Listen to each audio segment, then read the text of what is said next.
All right, I'd like to begin the open mic session. The open mic session is designed to provide an opportunity for citizens to express their views on matters of concern to the school committee. The sessions are not designed to encourage debate or lengthy exchange of views, but are to have the committee understand numerous points of view. The committee would appreciate speakers keeping their presentation to 3 minutes in order to accommodate as many people as time permits.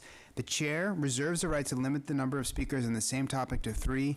All speakers must be at least 18 years of age or enrolled in high school in the Lynn Public Schools District and having discussed their views with a student government representative. The chair reserves the right to rule the speaker out of order if they feel that the speaker's comments are personal in nature. If a speaker's comments are directed at a school committee member or a member of school administration in attendance, that member, through the chair, may address the individual. And I have a list here, and the first is Maura Schur, and if you could just state your name and address.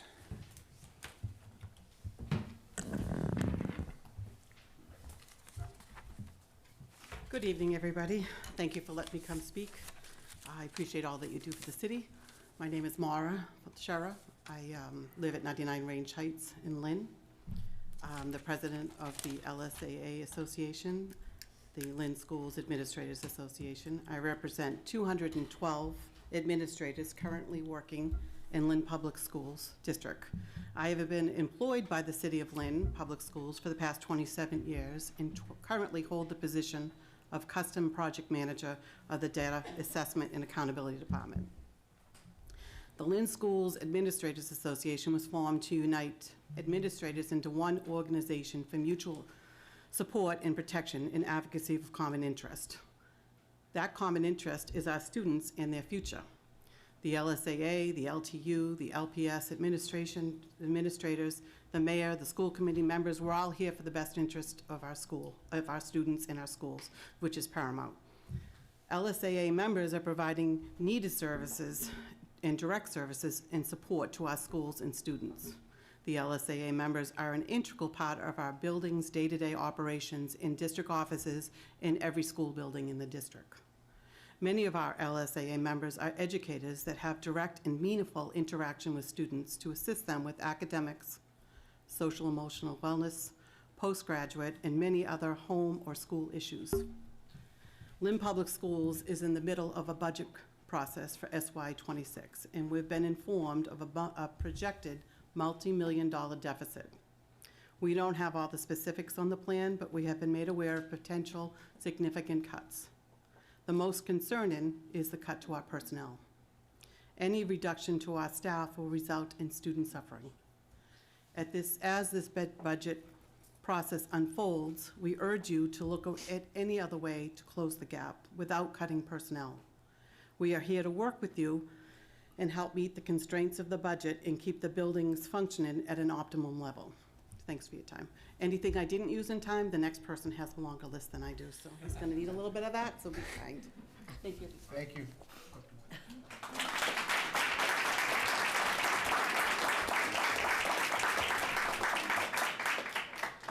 Thank you so much. The next person is Matt Wilkins. You can state your name and address, please. Well, thank you, Maura, for allocating your time. Good evening. My name is Matt Wilkins. I live at 6 Otis Street. I'm here tonight as a Lynn resident and proud member of the Lynn School Administrators Association. I acknowledge I'm speaking tonight as school budgetary rumors and speculation swirl around us. Nevertheless, I feel that we LPS educators need to speak up. We have no choice. Rumors and speculation are the result of minimal communication, fear, and anxiety. I'm also fully aware that budget cuts are a likely reality in this current political environment and economic upheaval. When it comes to the budget, I only ask that you consider the least possible impact on those educators who, on a daily basis, directly face students in a classroom or in an actual school setting. Please consider the least possible impact on those educators who directly assist students with learning, social emotional well-being, postgraduate planning, and any other student issues related to school or the home. Please consider the least possible impact on those educators who ensure the safety and security of students and staff, some of them being your own loved ones and friends. I'm not one to just throw out the pandemic as an excuse or a crutch for whatever problems we continue to face. but we do continue to face numerous pandemic-related problems. As Secretary of Education Patrick Tutwiler said at the February 28th DESE meeting, and I quote, "What Mayor Nicholson said about the pandemic in Lynn is real, and I was there, and I saw it, and I experienced it," end quote. I cannot emphasize enough that we need frontline student-facing educators to combat the problems we continue to face. We need teachers to have smaller class sizes. We need school clinicians and guidance counselors with manageable caseloads. We need monitors to ensure building security and student safety. And we need school clinical directors and department heads to provide the resources and supports to help all these student-facing educators resolve student issues, deliver the curriculum, efficiently operate all aspects of a school, and meet the never-ending and ever-changing demands of our local, state, and national educational mandates. We, and I mean everyone in the Lynn Public Schools, wants to support our district strategic plan, particularly its vision statement. Quote, "The Lynn Public Schools commits to supporting the intellectual, vocational, academic, and social-emotional success of all our students. I fear the rumored budgetary cuts will have an adverse effect on every part of this vision." I'd like to share some quotes that I came across as I prepared my remarks. Quote, teachers aren't just the pillars of our community, they're the backbone of our community." Quote, "Our students and staff should be able to go to school and feel safe in the environment that they have to go to every day, and if they don't, it is our responsibility to fix that." Quote, "I will continue supporting our health and wellness initiative to improve the mental health of students and staff. I will continue to have the best interests of the students, represent the parents, and listen to the teachers' voices." Quote, "Though we have come to some agreements with the Lynn Teachers Union about how to make class sizes smaller, it's time to implement some strategies to do just that. Our students and educators deserve class sizes that are manageable." Quote, "Improving our social emotional capabilities and being able to address the inequities of our students and families will be a focus area of my campaign this time around. We need to ensure and address the mental health concerns of students, families, and staff that they face in the Lynn Public Schools." Those quotes are direct statements made by you, the Lynn School Committee, and your Lynn Community Television videos during the last election. Respectfully, I ask you to honor your campaign promises that you made to the students, teachers, and parents of Lynn.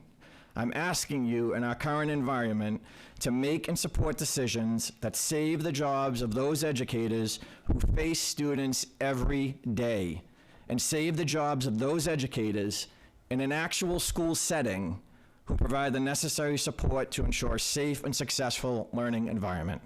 Thank you.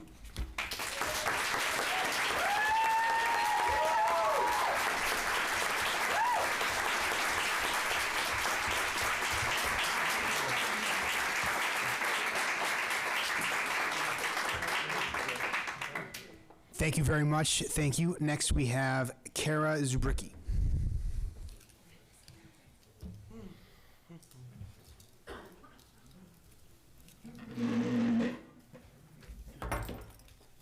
Good evening. My name is Kara Zubricki. I live at 75 Den Quarry Road here in Lynn. That's a tough act to follow. I have nothing prepared, which is out of character for me, and I'm speaking at open mic, which is also out of character for me. But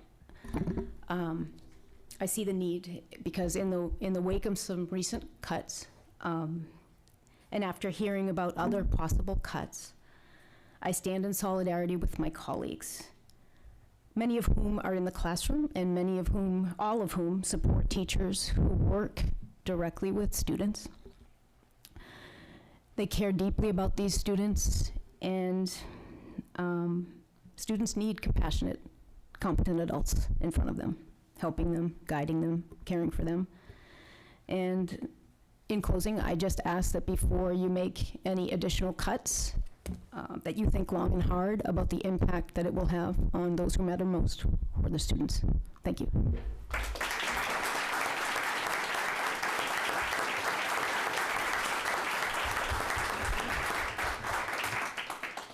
Thank you very much. Anyone else wishing to speak at open mic? Anyone else for open mic? Yep. All right, please state your name and address.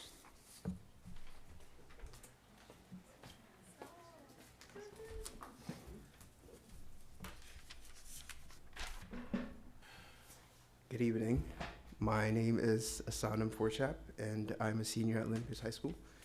And I wanted to use my time here today to recognize and sort of give input on some of the progress being made, especially for student representation on important decisions.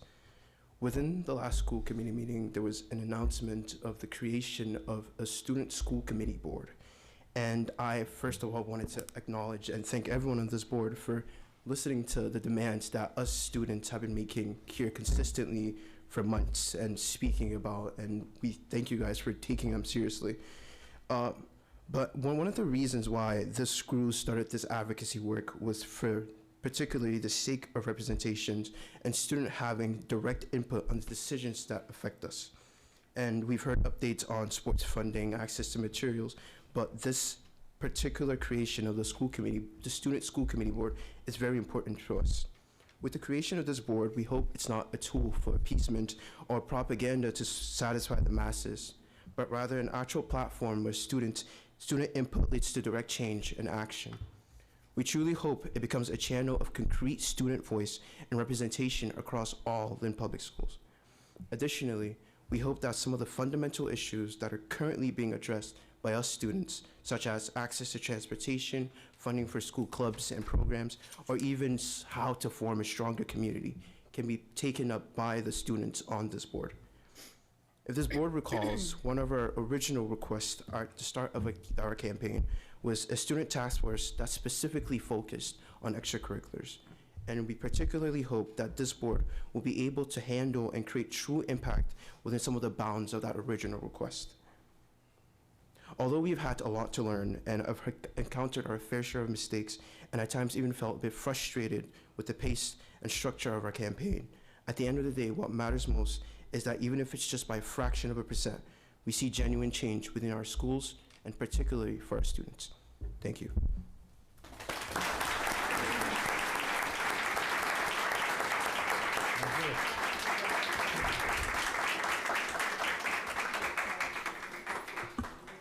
Thank you so much. Anyone else for open mic? Anyone for open mic? Last call for open mic. Is that all right? Please state your name and address. Thank you. Hello, my name is Lillian Ido. I live at 224 Fayette Street here in Lynn. I'm a senior at Lynn English, and I'm also with Neighbor to Neighbor. So just like Forchap said, I want to thank everyone here for listening to us and taking everything that we have to say every time we come here. And I think like 2 weeks ago, we had a meeting with the principal and the vice principal at our school, and they explained to us how the budgeting works and just gave us more knowledge about how you guys are working to help us with our extracurriculars. So I just want to thank everyone here, and we plan to meet with more principals from other schools in the district, and we just hope we can make more change together. Thank you.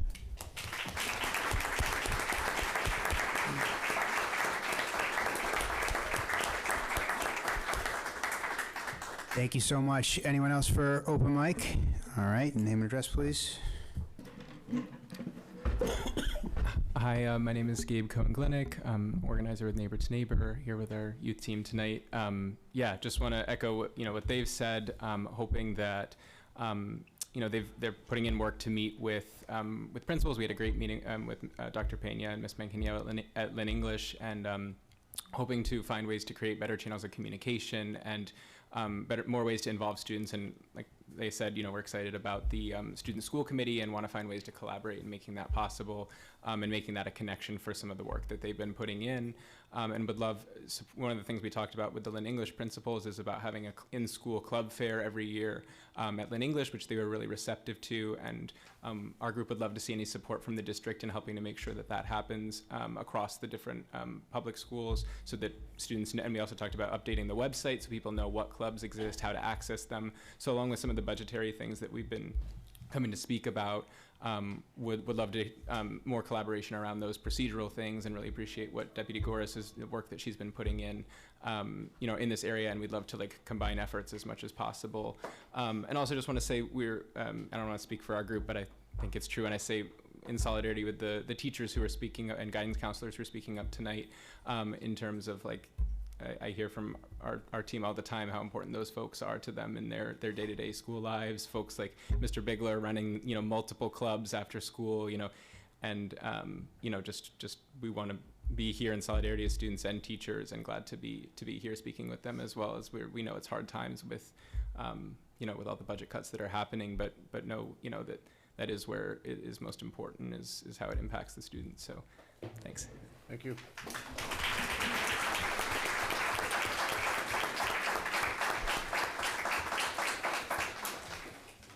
Anyone else for open mic? Anyone else for open mic? Last call for open mic. We will close the open mic portion of the evening, and if you are able to, please rise for a salute to the flag and remain standing for a moment of silence.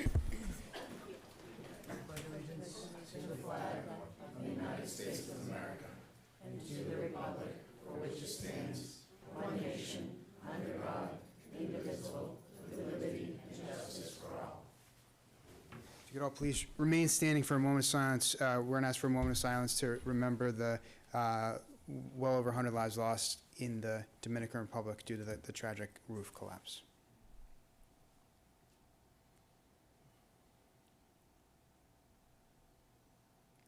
Thank you. Thank you, Mr. First item is the minutes. I'd like to make a motion to accept the minutes for Building and Grounds Subcommittee on March 27th, 2025. Second. All in favor? Aye. Opposed? Ayes have it. Make a motion to accept the Policy Subcommittee meeting on April 27th, 2025. Second. All in favor? Aye. Opposed? Ayes have it. Make a motion to accept the 6th regular meeting on March 27th, 2025. Second. All in favor? Aye. Opposed? Ayes have it. All right, appointments. Well, I feel very honored to be able to share 3 new appointments. Jackie Gallo, would you please stand? Jackie Gallo has been awarded the Director of Early Childhood Center. Jackie has been a Lynn Public School educator for a number of years and is doing a phenomenal job with our new Early Childhood Center at Bennett Street. So, Congratulations. Congratulations.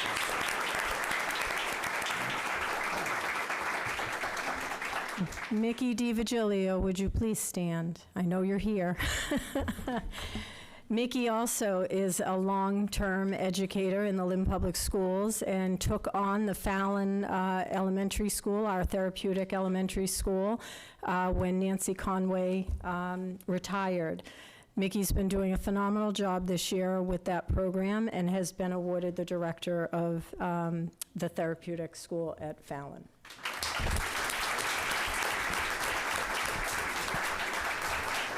And Leanne Palmer, would you please stand? I knew you were here too. Leanne, as you know, we have our Teams program here at the Annex, which is projected to move to the new Virginia Barton Center at Briarcliff after April vacation. We're very excited about that move. Leanne has worked with the Teams program for a number of years and again is a long-time standing educator in Lynn and does a wonderful job with our Teams program. She has been working diligently in preparing for the approval from the Department of Ed, the preparations of the move. She's meeting with emergency personnel to plan evacuations and lockdown drills. She's doing a lot right now to get this program up and running in a positive way. She has been awarded the director of the Teams program at Virginia Barton. Congratulations to all of you. Congratulations to all. Thank you so much. Next, we have some presentations, beginning with community schools. Yes. Molly, do you want to give a little intro for them? Yep, I'm going to invite United Way up, our partner, and our community school directors, and I believe that we have the principal of Washington, Anthony Fry, as well. I think, and is Amy here? I don't see. She was hesitant to come on up. And I think because that table is very, very small, I will stay here, but we'll be presenting together about the work that we've done with the community schools and our work going forward. And I'll give this to you.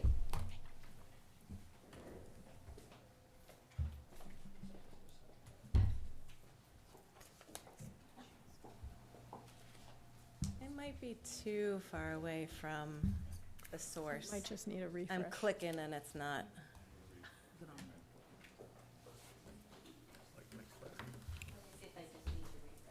Or move around the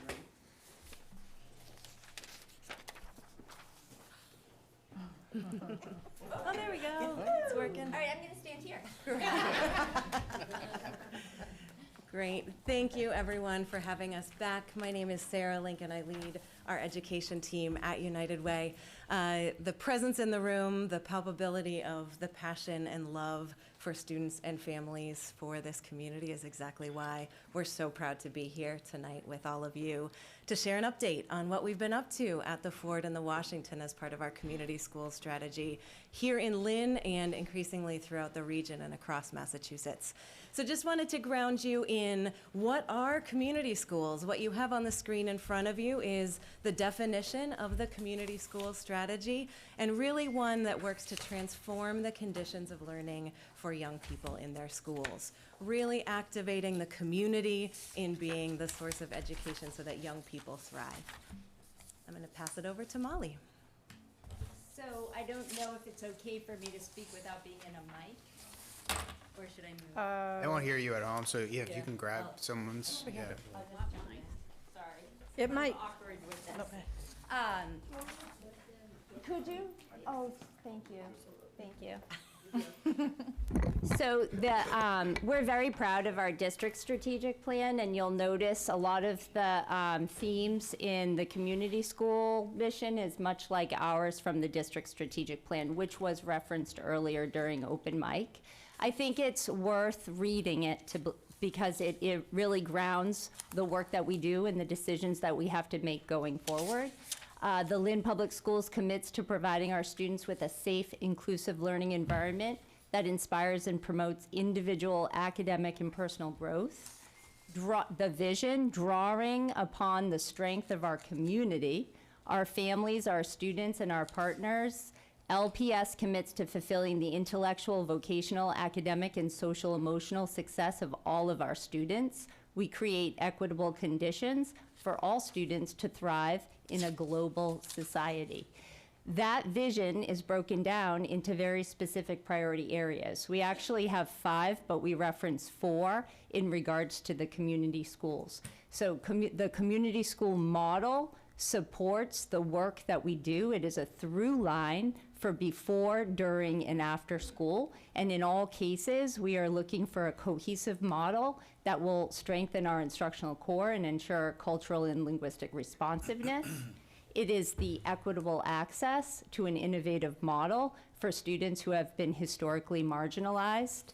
And across all of our priorities, our missions, both the mission of the community schools, the mission of the United Way, and our personal individual missions, we seek inclusion and belonging for all. And then ultimately, as you'll see later in this presentation, the shared accountability, it comes down to data, holding ourselves accountable for the data, responding to the data, and again, always putting our students and our families, our teachers, our social workers, our educators, our partners in the center of the work that we're doing. Thank you. Thank you, Molly. Hello, everyone. My name is Renee Omalade. I am the Senior Director of Educational Strategies at the United Way. So this is a national community schools framework that we use to operationalize our work. And what you see right in the center is that all students flourishing and thriving is why we do this work, which Molly mentioned is in direct alignment with the LPS vision. I'll call our attention just to two parts of this graphic. The lighter blue rings, which are the key practices, really highlight how this work is done within the school communities. What we know is that for young people to be successful, it's not just about academic rigor. It's not just about partnerships. It's not just about resources. It's about all of those things being interconnected and activated to high quality. The other thing that I'll bring your attention to is the dark blue ring, which is the rubber band that really holds all of this work.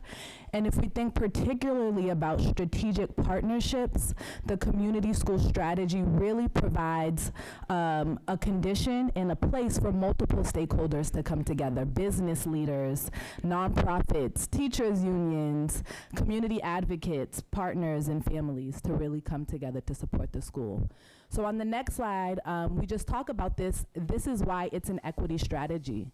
This is why it's really an opportunity for us to address inequitable practices and disrupt the systems. And we say systems because these are not just one-off things. These are things that have historical impacts on our communities. I think someone mentioned earlier the impact of COVID-19 on our students and families. And so it is an equity strategy. If we look at the next slide, you know, the leaders doing this work, Amy and Nina, who you'll hear from later, are really taking a research-based, evidence-based approach to how they lead this work in their school communities.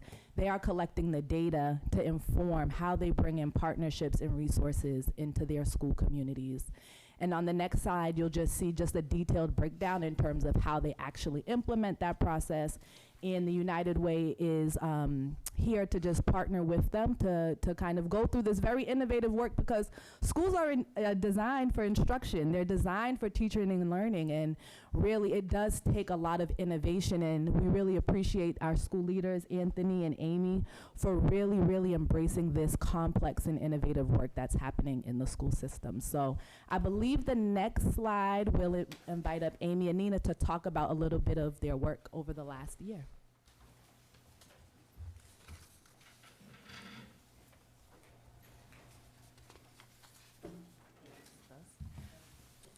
My name's Amy Kruniak. I'm the community school director at Ford Elementary School. Do you want to introduce yourself? Sure. Now, or- Hi, Nina Cullenhamza, Dr. Nina Cullenhamza, community school director at Washington STEM. So Nina and I both compiled our AOA reports. This reflects, as Renee had mentioned, the data for the last school year. AOA stands for Assets and Opportunities Assessment. And it's hard to believe that we stood before you probably over a year ago when we were very new to this. So it's very exciting to, report out the progress of the first year. As you can see, we've tracked enrollment over the years. We've conducted the in-depth parent interviews, which you'll see later. We've had, direct response to what we heard from parents about what they want to see at the school level. You'll see last year, we started with 2 partnerships at Ford and then ended the school year with 6. Now we have about 29 partnerships, which I'll touch on later. And then in the middle is quotes from parents that I had met with one-on-one. Shirley can go to the next slide. Thank you. So at Washington also, we embarked upon the Assets and Opportunities Assessment and took the opportunity to meet with several parents. And like at Ford, there were several themes that arose. Parents wanted more after-school opportunities for their children. They wanted English language instruction opportunities for themselves, access to food and other resources. And we've been fortunate to grow our partners also. Started with a few, and at the end of last year, we went from 4 to 12, and we're probably in the 20s now also. Lots of folks are very excited about the work that we're doing, why we're doing it, and for whom we are doing it. And they are very gracious and generous in their partnership with us. We've seen a decrease in chronic absenteeism, a decrease in chronic tardyism, which we know kids need to be at school in order to learn. If they're not there, the learning is not going to happen. At Washington, we've really put a spotlight on attendance, and we've created an excellent attendance award, and we'll have a ceremony after we come back from vacation recognizing the students who demonstrated excellent attendance during term 2. Their parents are going to be invited. Mr. Fry will shake the children's hands and give them a certificate. So we want to elevate those positive things, even as we are looking at what are the root causes for chronic absenteeism, and then how can we support those.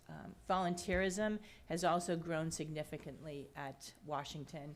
When we started in this role, parents were not accustomed to coming into the building, and now they feel very welcome. They share their suggestions, and they come to help with our food pantry and our community closet. And regularly, weekly, there's 20 or 30 people volunteering at school, which is wonderful. Next slide. As mentioned, we became a part of our respective school communities. We began to see and hear firsthand emerging needs. I think that what makes the community school strategy so unique is that as a community school director, you truly become part of the school community that you are serving. That being said, we have utilized certain strategic partnerships that were in place prior to our roles being established, but we have also formed many new ones. There are additional strategic partners, but this is a snapshot. So we wanted to tease out kind of what each strategic partnership was going to address. So here you see Health and Human Services, before and after school, school and faith-based and private companies. So for Health and Human Services, we have Cradles to Crayons. We have Centerboard and the Family Resource Center, who is actually a community partner that will be speaking in the upcoming slides. We have the Greater Boston Food Bank, which is a partnership that I was able to secure through Connery. They said that they couldn't expand to Ford, but they could bring groceries over to Connery for Ford. So every month I drive over there, and DPW is so generous and donates their time and drives the groceries back to Ford, and then we distribute them there. So just we've had to get creative with our partnerships, but nonetheless, they're working out. We should clarify too that there's a difference between partners and donors. We've been very fortunate to have many people donate to us, but a partnership is reciprocal, right? So we help you, you help us. How can that be fostered in order to be beneficial to both parties? Yeah, so for example, in speaking of partnerships, we had Premier Martial Arts come in and do a martial arts workshop with our students at Ford, but then they're running a workshop this weekend and hoping to get kids into the studio. So just kind of like, you come out to us, we'll come out to you. And then, so for finishing up Health and Human Services, Lynn Community Health Center, Safe Routes to School, for example, Ford had a relationship with prior, but since then I've re-energized that. We actually had Sarah from Safe Routes to School come out, and I believe she sent the mayor's office her arrival and dismissal report with some suggestions. They're also going to be running a street safety course for our second graders, which is important in Lynn to have great street safety. Spur has been monumental in my food distribution. They bring volunteers every month, have donated Christmas gifts, and then of course United Way. And then for before and after school, Boys and Girls Club, Campfire, which Ford was fortunate enough to secure a 21st Century Learning Grant for this school year, which Lori Hamill's here to speak a little more on that later also. Girls Inc., Girls on the Run, Greg House, New American Association of Massachusetts, Pathways, YMCA. And some of these existed before we assumed these positions, and we've been able to work with these partners to grow the program even further. Pathways now offers an ESOL class at Washington and has started a second. The New American Association of Massachusetts has hosted a play group for toddlers once a week at Washington, and also runs a Haitian after-school club for our Haitian students. So that just been growing and growing, which is wonderful. We also have been fortunate to partner with school and faith-based organizations. Washington is right beside the St. George Greek Orthodox Church, and they have been wonderfully generous to us in allowing us to park in their parking lot, which is delightful in Lynn to have guaranteed parking for teachers. It reduces teachers' anxiety as they come to school significantly, as you can imagine. They're also their Philopticus Society. It's a group of women who do philanthropic work. They come to school and volunteer once a week and do other things for us. They help in the classrooms, and they provide teacher appreciation lunches and things like that, but that's been a really lovely partnership. We also have a wonderful group of students from Lynn Tech who come about 3 times a month, 20 or 30 of them, to do community service. And this was student-driven. The students at Lynn Tech wanted to do a community service club. The originators of this graduated from Washington, and so they chose Washington. And they just walk across the street, essentially, but they do all manner of things that are wonderfully helpful.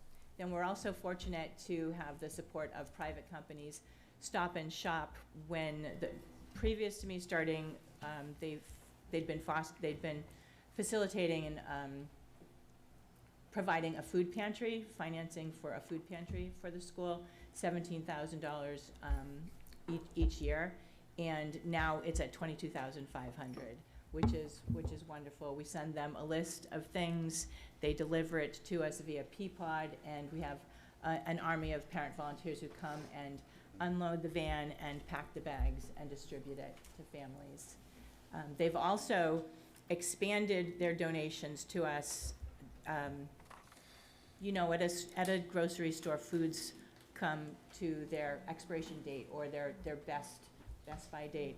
And when the store can no longer sell that food, it typically goes into the dumpster.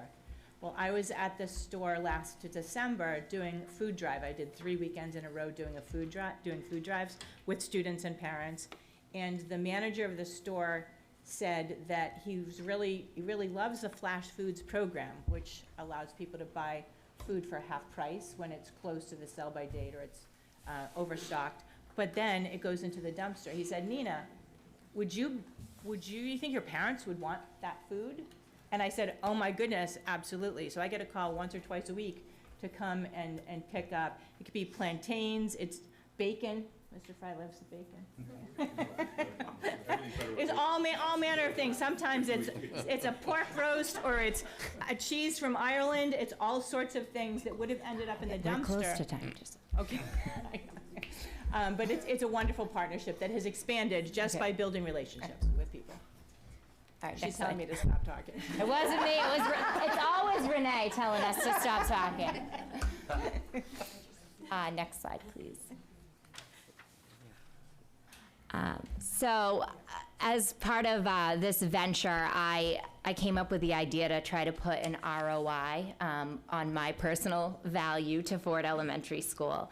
But truly, there is so much about this position as a community school director that you can't assign a monetary value to.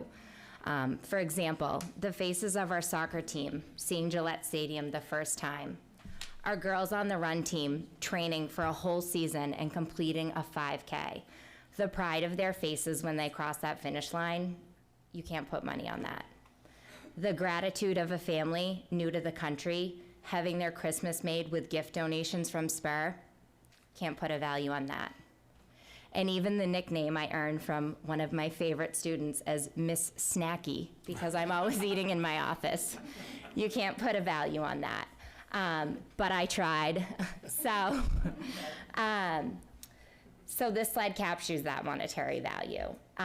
You'll see here we broke it down into in-kind donations, public grants, corporate donations, private grants and fundraisers. So for the in-kind donations, this includes items such as our groceries from the Greater Boston Food Bank. We had the pajama program donate 175 pairs of pajamas at Ford Elementary School for Christmas. We also have been fortunate enough to get many Gillette products. This also includes teacher time, volunteering at SEL night, trinket or treat, which we did, which was a huge hit. And also I wanted to note for the Greater Boston Food Bank, half of our families at this point have utilized that. About 172 families since I got that up and running last March. Also, it fills up in about 18 minutes. It's limited to 50 families.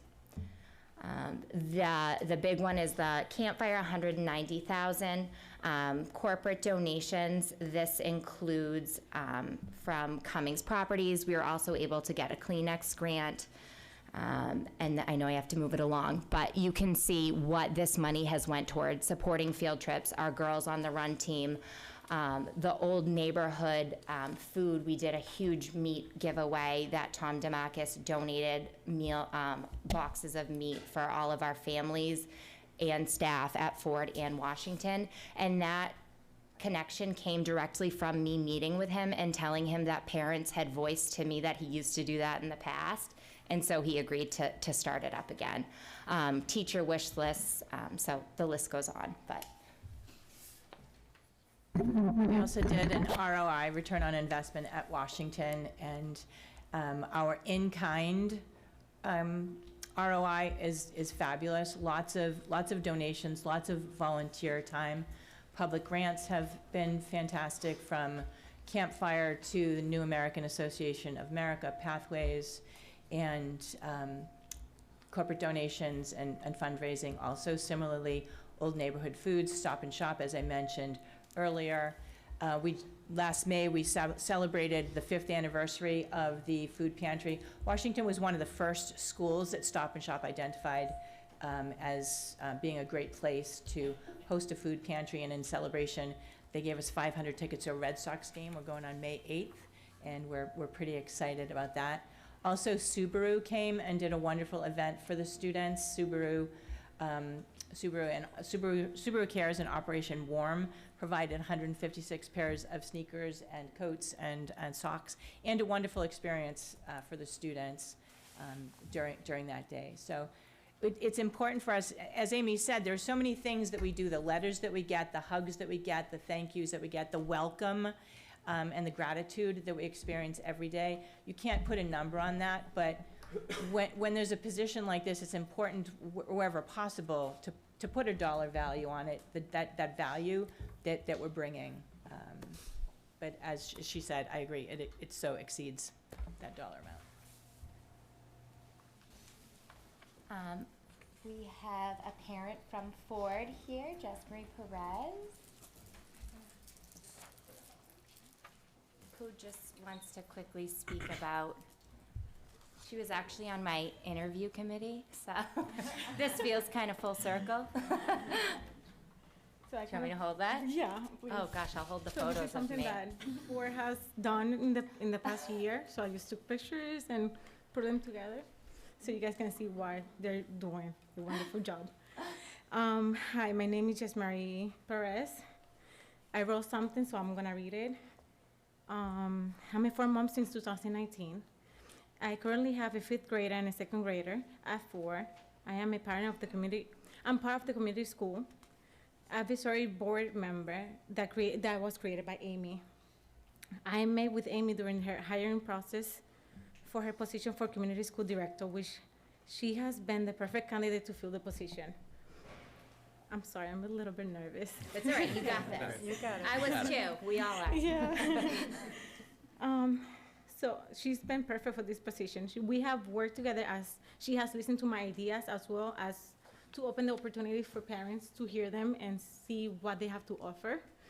And even for the staff to come and express what they like to see as a change in the community school. Together with Principal Amy Narish and the school staff, they have made a huge positive impact to our students and families. All of the ideas brought to her for a better our school community, and have come to reality or even better.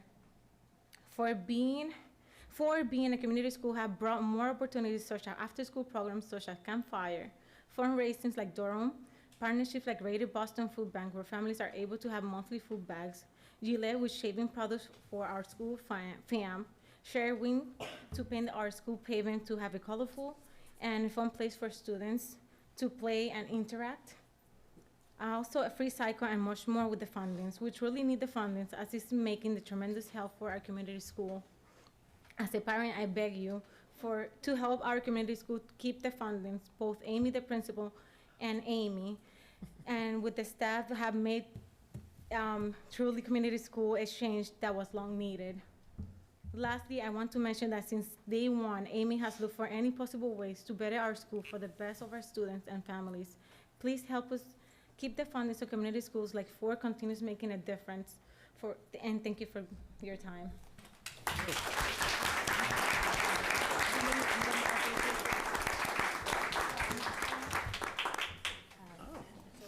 And then we have Lori Hamill and Olivia Grinstead. They are part of our community partners, and That's great. they're on my advisory board. Awesome. Gillette, where's the Gillette? Right here.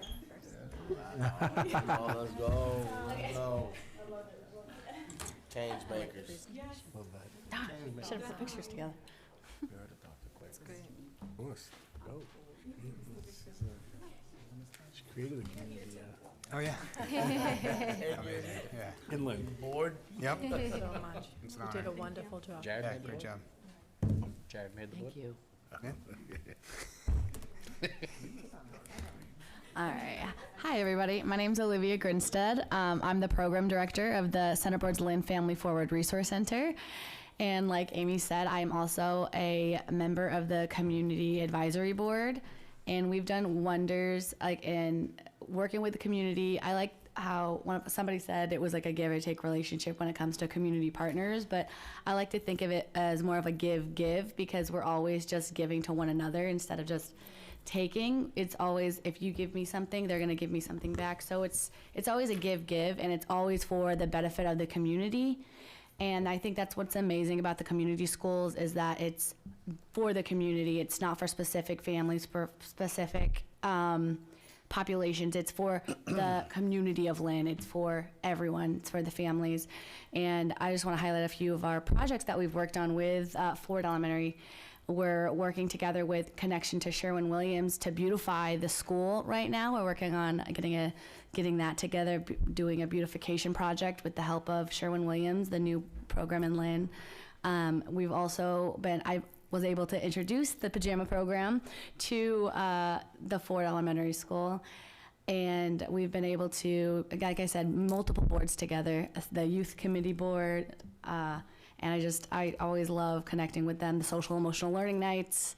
We've been able to do the community, the trunk retreats or the trinket retreats. We've been participating in those, and they've been able to invite us to multiple locations. So they're an incredible resource for this community, and I think it's just very beneficial to keep them around. Yeah.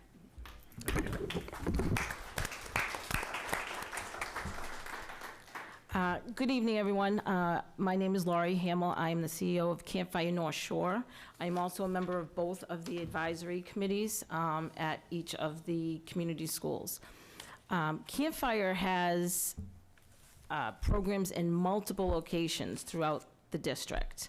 And I have to say, I'm here tonight to speak particularly, obviously, about Washington and Ford. The alignment with the work that we do in our 21C programs, 21st Century Community Learning Centers, aligns with the community school model and the school improvement plan. So it has been a tremendous asset, as you said, a give and give, for us to collaboratively do this work together and to have such a strong team from the school, the school-based building, the educators, the leadership, the community school directors, and United Way guiding us through this whole process has been really a great experience. And I really think we are going to see some tremendous improvements and benefits to our children because of this. We're stronger together, that's all I can say. When we're all in our own silos, yes, we're all, making things happen and doing great things, but together, collaboratively, has made a huge difference.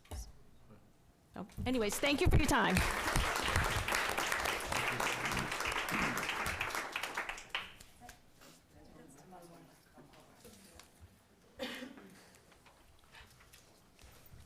So this is the last slide, I promise. I need to name everybody who works in the community schools, and Sheila O'Neill, who's just clicking away back there, operates in the background too with LTU and contributes a lot of time and commitment to this model.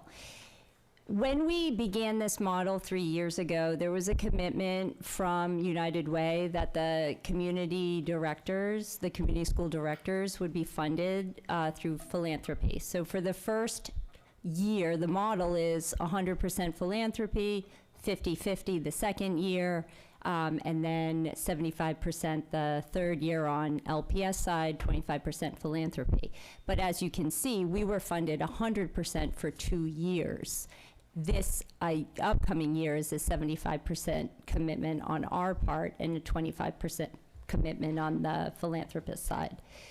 We feel strongly that this model is going to return in our investments back to us, both financially as we build out. You saw that the work that the community school directors do is all about assets, bringing in more and more assets so it will build and build and build. So that is the model. We're also changing our strategy for expansion is around the after school and weekend hours. We don't have the wraparound services that are necessary for our families and our students, and this model will ensure that our students do have a safe place that is welcoming and inclusive of all of their needs. So when we talk about expansion, we're talking about expanding the time and opportunity for our students.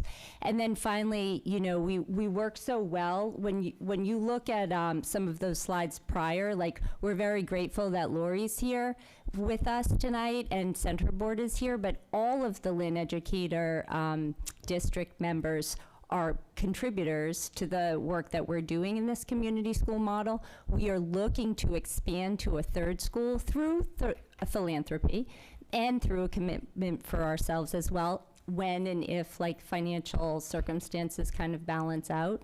But this work right now is affecting families, as you heard here today, and we feel strongly committed to it. I think that's a wrap.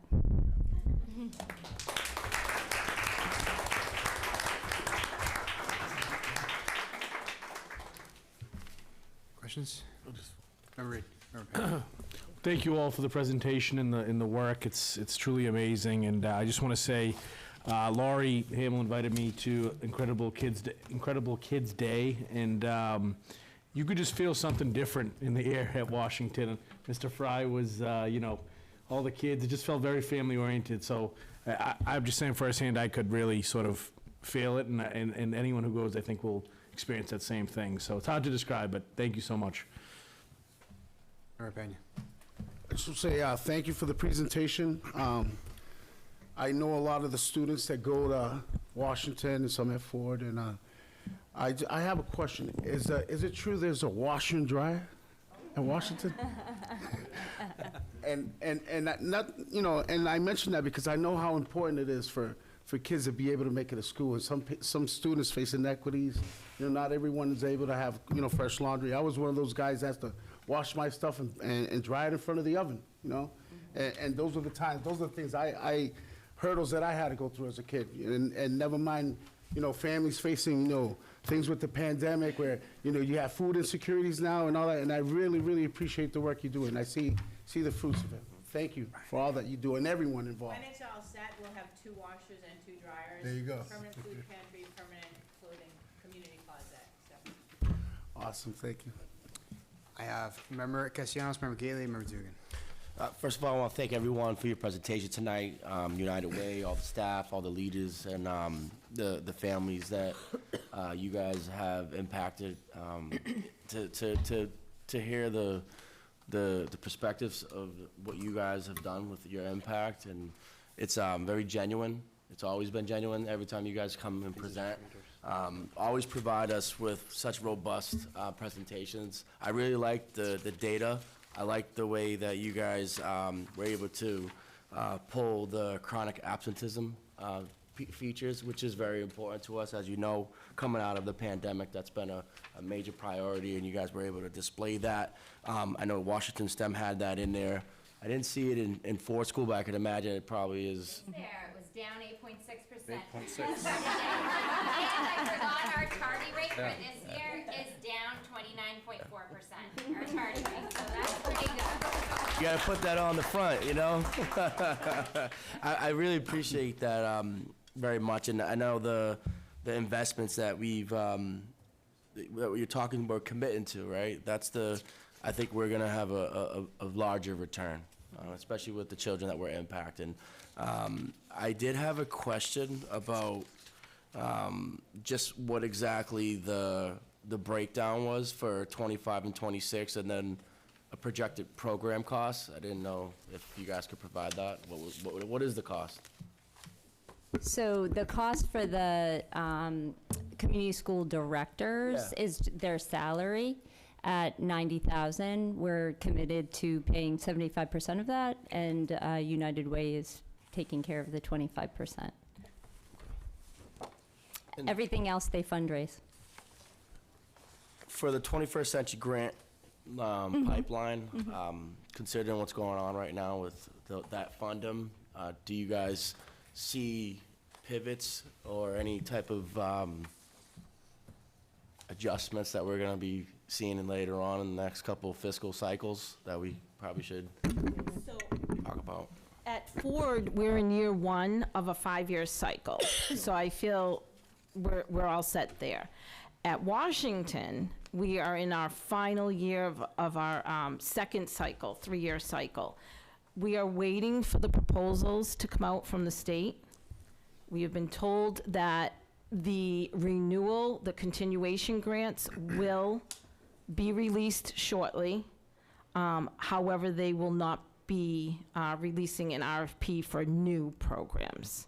So I'm feeling confident. Thank you for that. I appreciate that. I know that was something that, before coming in here, it was just a question that it's concerning them. But I also think, all for nothing, you guys are competing. You guys will compete for that, and I think you guys are I think we're very committed to help you compete. Yes. Together. We actually operate 4 21st century programs here in Lynn. It just so happens 2 of them are one's at Washington, one's at Ford. It's almost $1 million worth of funding.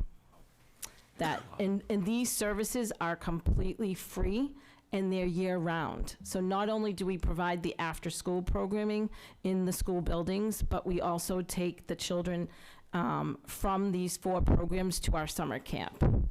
So we have had to cut back that a little bit as far as, number of weeks we can provide, but we're still able to keep that commitment, because it is something that was embedded in our proposals and that we were committed to doing. So, we've kind of worked with that a little bit. We also are tasked with sustaining these grants. So we use funding that has been given to us through a United Way partnership grant, other state funding, and private grants. So great work. You guys are really, it's impressive, honestly. You guys are on point. And I'm very proud of the work that we've done. I'm grateful for all you guys. This isn't easy, and you guys are I've seen other nonprofits and other organizations that are not you guys are thriving under serious pressure right now, and I really appreciate that. Thank you. I think that was some of the first, when you guys first came through the door, I've noticed that, so I appreciate it. And if I just wanted to add that when Ford, the 21st Century Grant is new, and when we applied for it, DESI responded with, what is a community school? Can we have more information about that? So it was nice to be able to kind of get our name out there as a community school and get DESI kind of thinking about this, right? It actually was a huge component of our application. So both Amy's were very involved in that proposal, and we're hoping that Nina and Anthony will be very involved in the renewal, the continuation grant at Washington. And as a matter of fact, the Ford grant, we scored one of the highest in, the proposals that were submitted. So, And I do feel the community school initiative was a huge component of that, so. Nice job. Anyways, I wasn't gonna be talking about Member Gately and Member Dugan. I'm going to keep it short. I've been to both of your schools, and I've seen the wonderful work that you've been doing. Anthony, we talked about the washer and the dryer. We talked about the parking issues up there, and I can't thank you enough for all you do for our very, very, very vulnerable students in Lynn. Thank you. Thank you. Member Dugan. Yeah, I mean, all the questions have been asked, so just kind of a shout out to your staff and Principal Nerrick and Principal Fry. You guys are obviously very humble people. You're kind of in the background there, but, you know, take credit where credit is due, and let's hear it for them. They're doing a great job, obviously.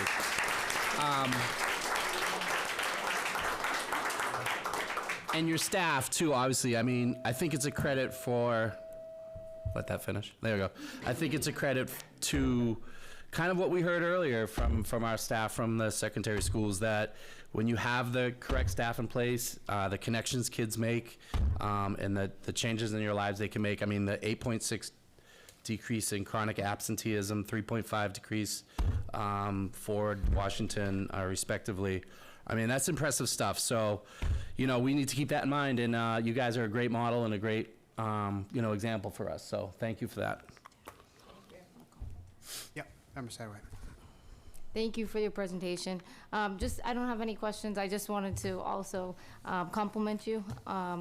Having students feel comfortable in a building that they spend most of their time in is very important. And some schools have vibrant communities with after-school hours, and I think that this helps expand that. So I just wanted to say, good job. Thank you so much for the presentation. Thank you, United Way. Thank you to everybody involved in these schools, and in particular, community school directors, and congratulations. Thank you so much.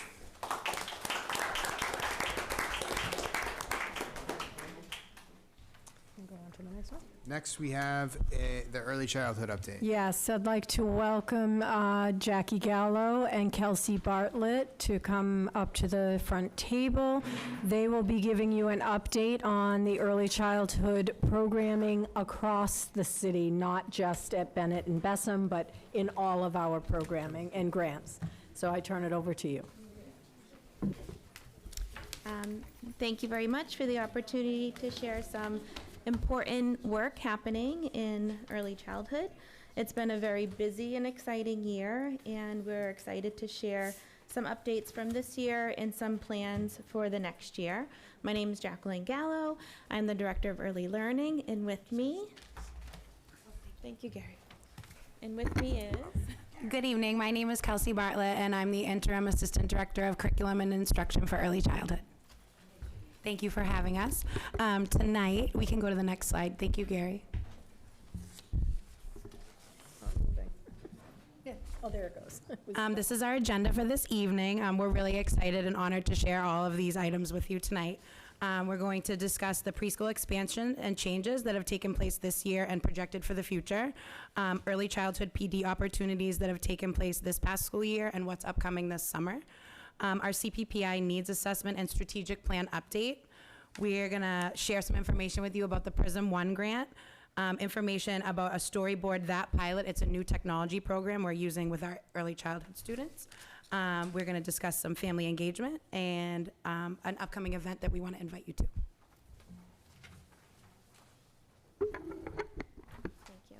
So this slide is, it just shows a breakdown of the overall anticipated preschool seats for this upcoming school year, FY 25-26.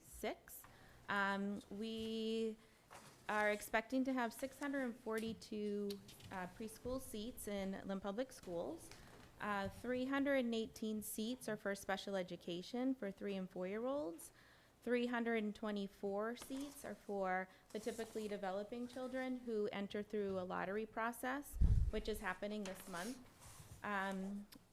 We have approximately 300 applications right now for the lottery. We have both half-day and full-day lottery spots. The full day, we have 212 full day lottery spots that will go quickly, very easily to fill those slots. The half-day lottery spots are a little bit trickier. We are finding that most families do want a full-day program. So in the event that we are having trouble filling the half-day slots, we have decided, if after exhausting the 4-year-old wait list, we will open it to 3-year-olds if we're having trouble finding the spots. This is just so we can make sure that we're allowing for that integrated model for our special ed students. And here we have, oh, can you go back one slide? Sorry. Thank you, Gary. Here we have a few upcoming changes. So with a lot of collaboration with the Executive Director of Special Education, Christina Colella, and Interim Assistant Director, Jacqueline Trayers, we have some changes across the district to expand seats and allow for more inclusion opportunities. So this year we started the expansion at Cobbett, and it's been kind of rolling out in stages, but by next year we'll have 3 full-day integrated classrooms, 1 half-day integrated classroom, and we'll continue to keep our 1 small group learning classroom. In an integrated classroom model, we have 7 students on IEPs and 8 typically developing students. And then in the small group learning classroom, we have 9 students on IEPs. At Harrington, currently at Harrington, we have a model, we're calling it hybrid model. And what this is, it has students on IEPs they attend the full day, and we have students that come in through a lottery process that are only there for half a day. For next year, we have 3 of those classrooms this year at Harrington, but next year we're converting 1 of those classrooms into a full day integrated classroom so that the typically developing students have a longer day, and then there's more opportunity for inclusion throughout the day. And then, and then at Sisson School, we're converting the small group learning half-day classroom into a full-day integrated classroom. And this is my school, the Early Childhood Center at Bennett Street. For next year, Bessem Street is another early childhood site that we have this year. 6 classrooms are moving from Bessem Street to Bennett Street. 1 classroom is moving from Sewell Anderson to Bennett Street. We will open a new dual language pre-K classroom that will be for Connery District students and will feed into their kindergarten program. They have a dual language program at Connery. And then we're converting some of our small group learning classrooms into a new model called the intensive integrated model, allowing another opportunity for students on IEPs to be placed in the least restrictive environment and offer more inclusion opportunities. And then we're opening 1 small group hearing impaired classroom at Bennett Street as well. And then very exciting, our Coordinated Family Community Engagement program, our Parent Child Plus program, and the staff from our preschool partnership program will be housed at Bennett Street. So it'll be a full early childhood program, and we'll have a space for our family engagement playgroups and events. And then this slide here is just a look at the numbers over the past few years. So pretty exciting to see the growth in both special ed seats and typically developing lottery seats for preschool. At the bottom, you'll see the half-day seats and the full-day seats, and those are for our lottery. And as you can see, we are trying to increase the full day because that's really what we're finding that parents are looking for, families are looking for.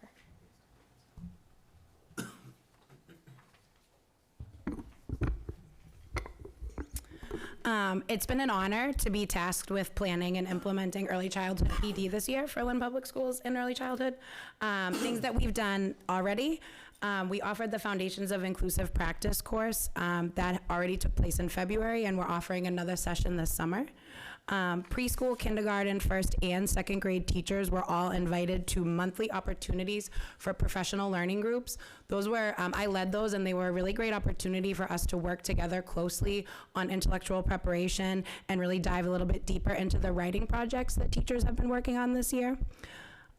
We also put on a PD for active supervision for all of our preschool teachers in September. In November of 2024, I put on a kindergarten literacy center PD for all kindergarten teachers. Storyboard That is a technology program that I'll talk a little bit more about later. We rolled that out to our preschool and kindergarten teachers in November, and then we revisited in January to try to really get it going and empower. We'll share a little more later. Thank you to Jacqueline Trayers. In January, she put on a PD about Indicator 7 to prepare our preschool teachers to prepare students and families for the transition they make into kindergarten. And we're really excited this summer in August. We're working really hard right now planning. We're calling it the Early Childhood Summer Summit. And there's gonna be a lot of really great opportunities for teachers, not only to talk about student learning, but talk about the teacher themselves. We talk a lot about self-care and how important that is. So there are a couple of sessions that are really just focused on the teacher development, who they are as a person, how they connect with their community and their coworkers. So we're really looking forward to that. And here we have the coordinated, Commonwealth Preschool Partnership Initiative Needs Assessment and Strategic Plan. So this year we will be applying for the competitive grant for CPPI, the partnership, the preschool partnership grant. And part of that application process, we need to conduct a needs assessment and strategic plan. So the last time we did this was in June 2022. And we used a lot of that data to not only inform us and guide us with our preschool partnership, but also with the expansion in Lynn Public Schools, so that that data helped with the proposal for the CFCP grant, the Congressional Funded Community Project grant. So we're partnering with SchoolWorks, and they will be able to help us with, the community needs assessment. I just want to thank Amanda for being here tonight. I'm sorry, she has to step out, obviously, but thank you so much, student representative. Thank you. Sorry. Thank you. Yeah. I should have done that earlier, but thanking the student rep. So, and so we're just super excited that we have the consultant SchoolWorks to be helping us with this important work. And I did want to provide you with an update about our current CPPI numbers. The reason they're not in there is because I wanted to give you current numbers as of today. So right now, our Commonwealth Preschool Partnership Initiative is serving a total of 223 students in 13 classrooms. We have 3 classrooms at Gregg House with 58 students, 5 classrooms at the YMCA with 78 students, and 5 classrooms at Leo Head Start with 87 students. So that's really exciting. So I just wanted to make sure I shared that. For our next slide, I wanted to share with you, we have been awarded the PRISM 1 grant, and there's lots of information I could share. I tried to boil it down just to the vision to share with you what that looks like. So it is built on DESE's educational vision to support evidence-based, culturally and linguistically sustaining multi-tiered systems of support. And as you know, that's tied directly to our LPS vision and mission. So we're really excited to be working on this. All students, particularly students from historically underserved groups, have affirming and enriching experiences with literacy learning. And they are also envisioning that we will improve literacy achievement for all students while reducing disparities. Some of the grant's goals are, for one of the things we're going to work closely on with our partnership is the early literacy screening assessment goal. The goal that they hold for us and all the other communities that are participating in this grant is that 80% of students in the PRISM 1 cohort will meet reading benchmarks by the end of each grade, K to 3. It will also reduce disparities in the percentage of students in the PRISM 1 cohort meeting reading benchmarks annually. And as you know, that will translate directly into our grade 3 ELA MCAS goals. The goal for that is that the 33% increase in the percentage of students meeting or exceeding their expectations in the PRISM 1 cohort, and to reduce disparities in the percentage of students in the PRISM 1 cohort meeting or exceeding expectations annually. So I just wanted to share with you the potential timeline. This initial award was for $30,000 to implement and support the planning phase, but we have the opportunity to extend this for up to 5 years. I actually had a meeting today at 2 o'clock where they shared with us that PRISM 2 and 3 is going to be released soon, so hopefully within the next month, so that's really exciting to know. So right now we're in the year 1, the learn and prepare phase. So we are establishing our leadership team, conducting a literacy systems scan the first week of May, and developing our early literacy instructional vision with our partners from TNTP. In the building, so the years 1 and 2, which would be FY 25 through 27, the goal is to enact the plan with guidance from our PRISM leadership coach. Solidifying the plan in years 3 and 4. The purpose of that is to enact the plan with guidance from the PRISM leadership coach and to gradually take on more of the financial and leadership responsibility. So right now PRISM is footing the bill, but it seems like at that point it'll be an agreement between us and them about how we uphold that. And in year 5, the goal is to institutionalize, which means to enact the plan with guidance from the PRISM leadership coach and to assume full financial and leadership responsibility for sustaining new practices, systems, and structures. One of the things that really excited us about this is that this opportunity, the way it's set up and the way it gradually rolls out over the 5 years, seems like a really great opportunity to sustain those systems and structures. It's not a quick fix. It's something that we're going to be really thoughtful about, the way we plan, the way we use and collect data to drive and inform the instruction in our elementary schools.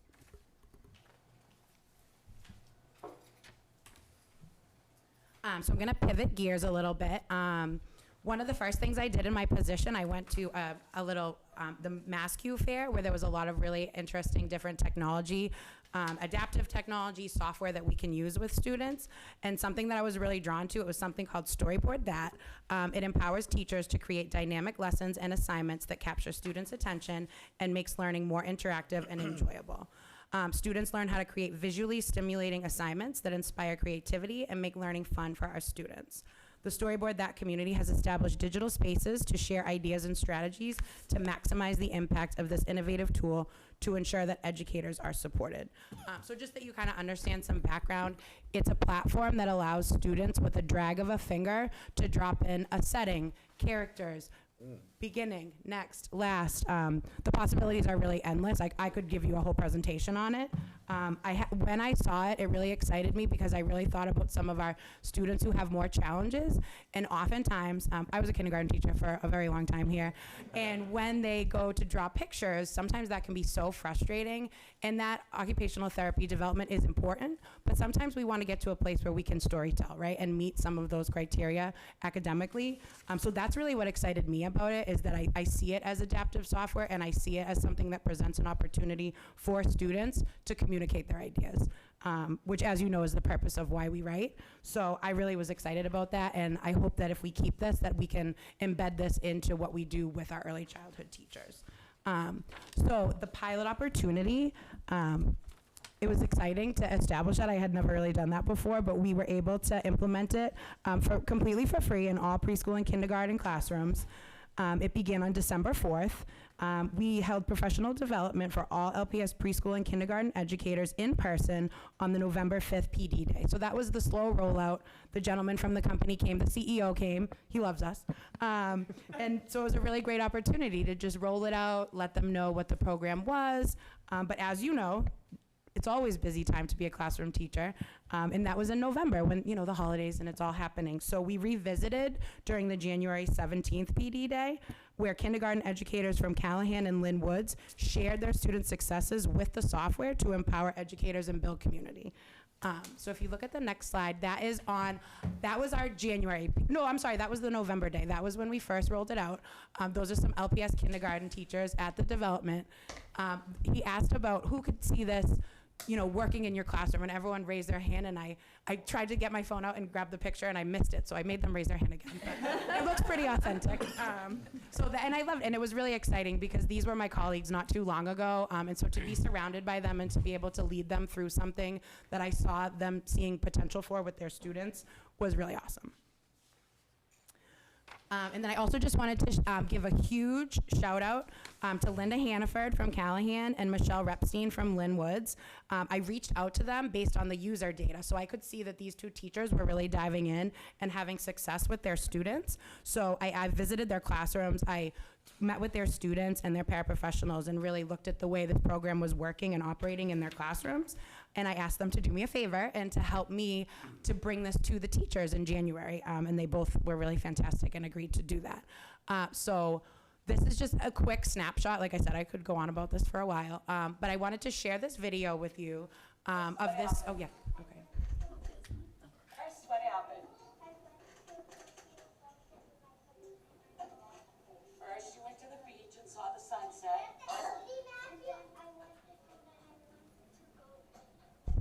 And finally,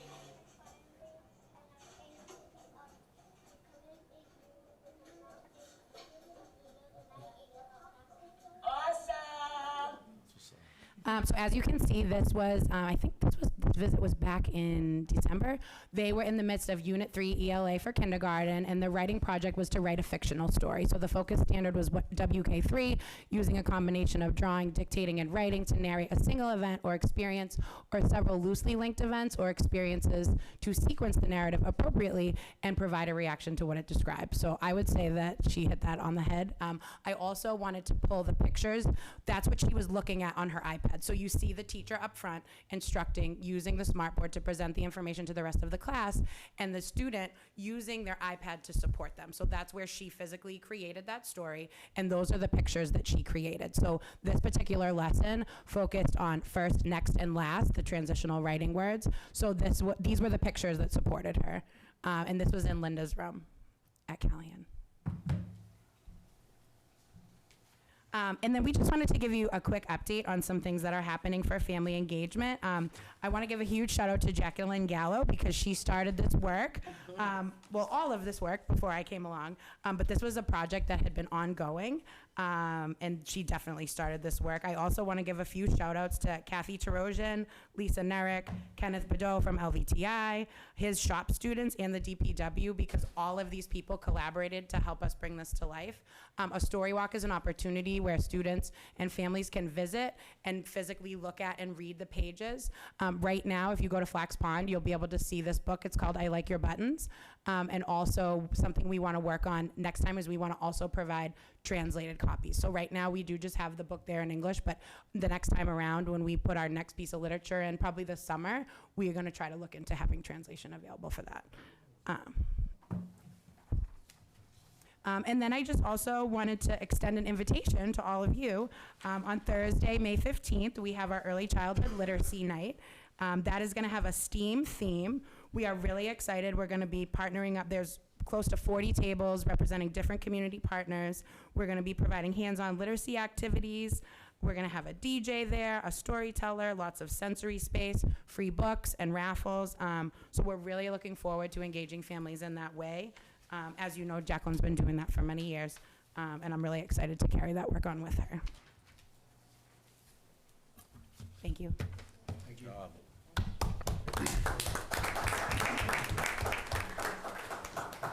So I just want to put a finer point on something. Gary, can you flip to the expansion history slides here? Because this is something that we've been talking about for years. How many? Long time. Yeah, this one here. Yeah. So, we're thank you so much for the presentation, and thank you to everyone that's gone into the expansion here. It's incredibly important that we're providing these special education seats, and we will continue to do that. and have been, and obviously that number has grown consistently year over year for quite some time. And, you know, we've had some really hard conversations over the year about sort of trade-offs because of, you know, lack of capacity and lack of funding.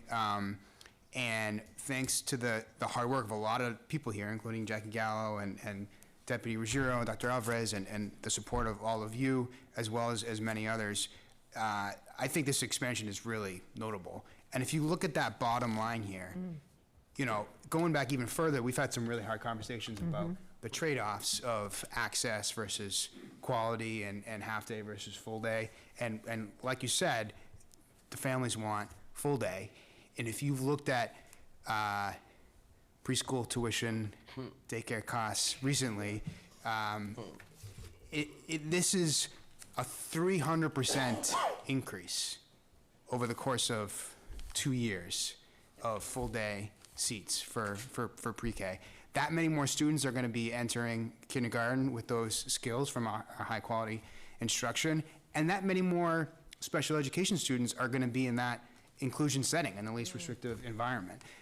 So, you know, I think this is a huge win for the district, and I just want to thank everyone that has been working to make this possible, particularly those teachers in those classrooms and everybody here to support them. Can I add on to that? Yeah, please. As someone who taught preschool for a number of years, personally, the impact pre-K has on children is immense. I lived through 18 pre-K, Title I pre-Ks being cut when I was teaching pre-K, and it was heartbreaking. To see this expansion just warms my heart. But two pieces that I'm really, really proud of for the city of Lynn. One is the full day versus half day, because it absolutely is what our families need. But the second, I want to give a shout out to Jackie and to Christina Kalala and her team. The inclusion that is happening now, that was not happening before. Well, I shouldn't say it wasn't happening before. We had integrated classrooms, but integrated is different than inclusion.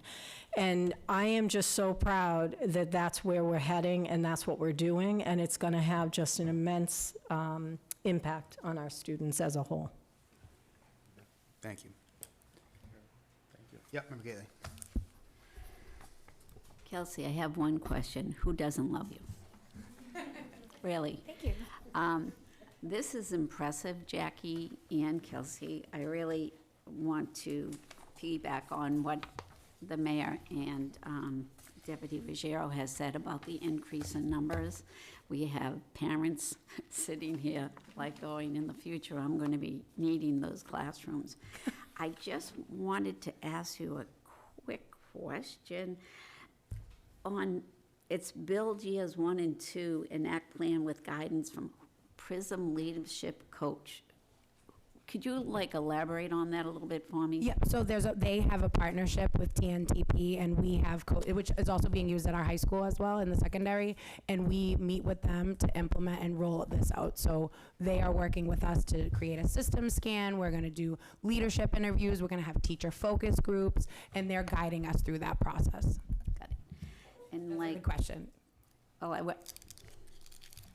I like it, but what I want to say to both of you is after the pandemic and what we see in the data of students like in 3rd grade that was in 1st grade, and this is going to be it's going to be huge for us and for all the teachers in our district when our students are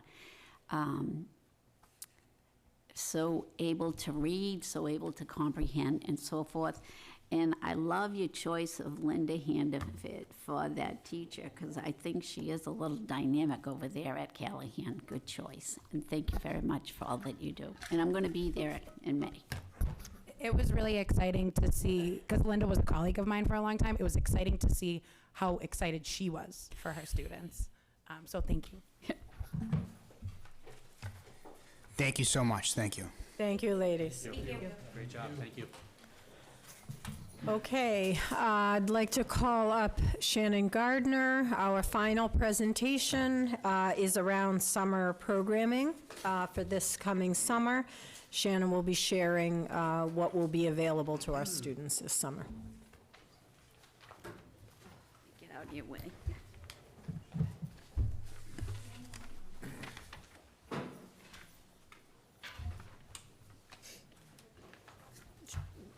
Too far away, I think. Well, it's not up yet, Shannon. Molly's over there putting it up. Yeah.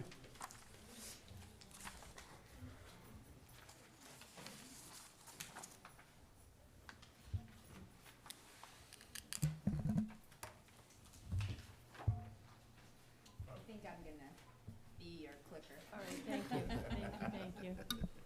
All right. Good evening. I'm Dr. Shannon Gardner, here to present to you tonight about summer school programs. I've been here a few times this year. My department has been working hard launching project-based learning, establishing and opening CASA, expanding FDCA for more students to access early college, preparing rising early college seniors at LCHS and LEHS to take courses in the fall at Salem State, and implementing MyCap, to name just a few. I am equally excited to present a number of initiatives this summer for student learning and career development that are connected to both our district strategic plan and the Student Opportunity Act, and a priority of reimagining high schools. This presentation would normally be presented by Assistant Director Noelle Bolio in my department, who works on extended learning programs. This presentation was prepared in collaboration with several departments, as will be reflected in the programming. So first, I just want to talk about summer learning academies for grades 3 through 11. So we have, last year we ran acceleration academies. We were not able to work with all grade levels.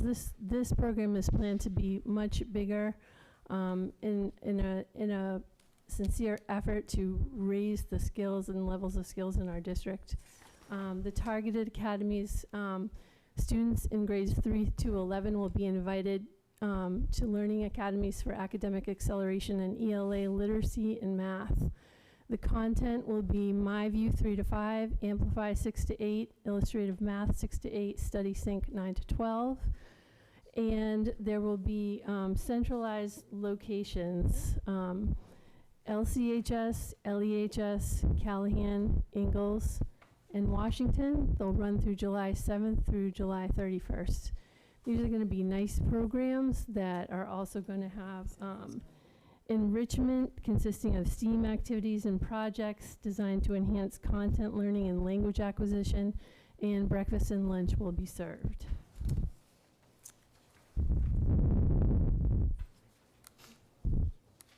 For English learners, we will have newcomer academies where curriculum is tailored for students at the earliest proficiency levels to increase language development, with embedded pre-post assessments to progress monitor learning. ELA and math academies will also be offered to invited MLE students at a little higher level of proficiency rate to accelerate their learning. And the resources for elementary are MyView, Illustrative Math, and for middle school it's Amplify and IM, and for high school Study Sync and Envisions.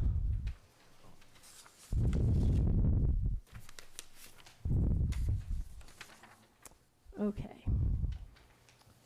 There are some other programs in addition to these academies at the middle school level, grades 6 to 8, that will sound familiar to you. We have run them in previous years.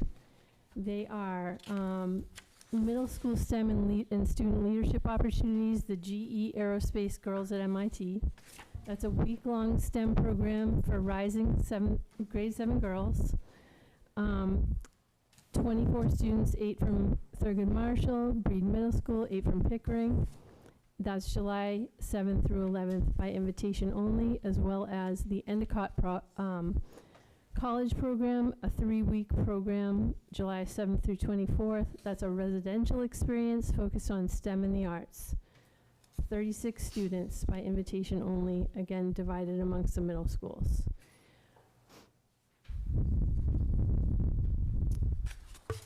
Student support and enrichment programs. We have the Breed All-Stars with leadership skills for at-risk 8th graders, substance misuse prevention focus. Dates July 11th through 24th. At Thurgood Marshall, we have 2 programs, Project Yes, mentorship for grade 8 students, 12 in-person sessions, July 8th through 31. Thurgood Marshall Dream More, enrichment for grade 8 students, academic support, and extracurriculars. The next set of programs are for grades 9 through 12.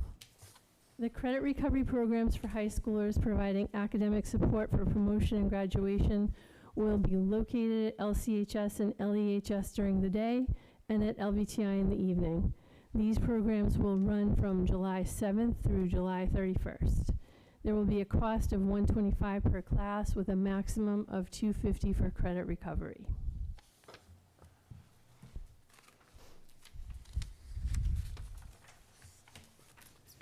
New this year is a full-scale revival of AP boot camps, which is connected to District Strategic Plan Priority 3.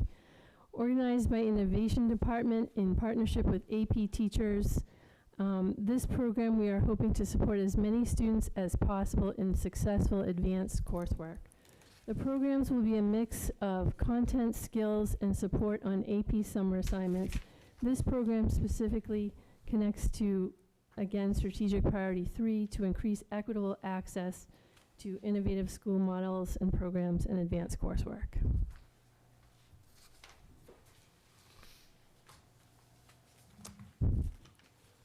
The College Express is another popular program that supports the MyCap, My Career and Academic Plan by supporting students in their college application process and taking them on college and university tours.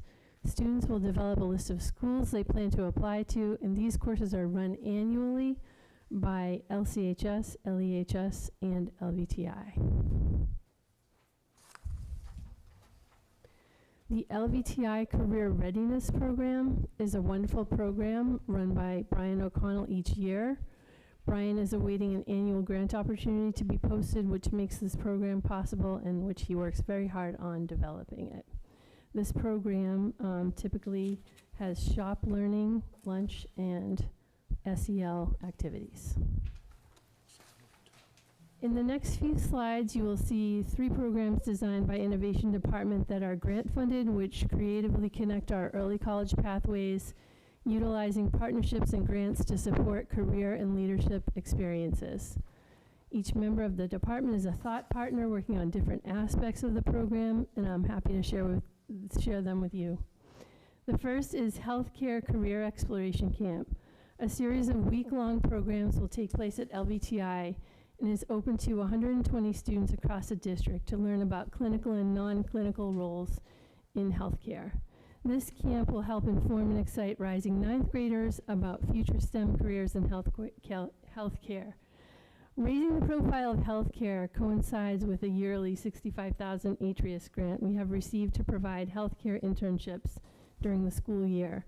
We want students to be excited to take part in those internships, and summer experiences like these will help generate that excitement.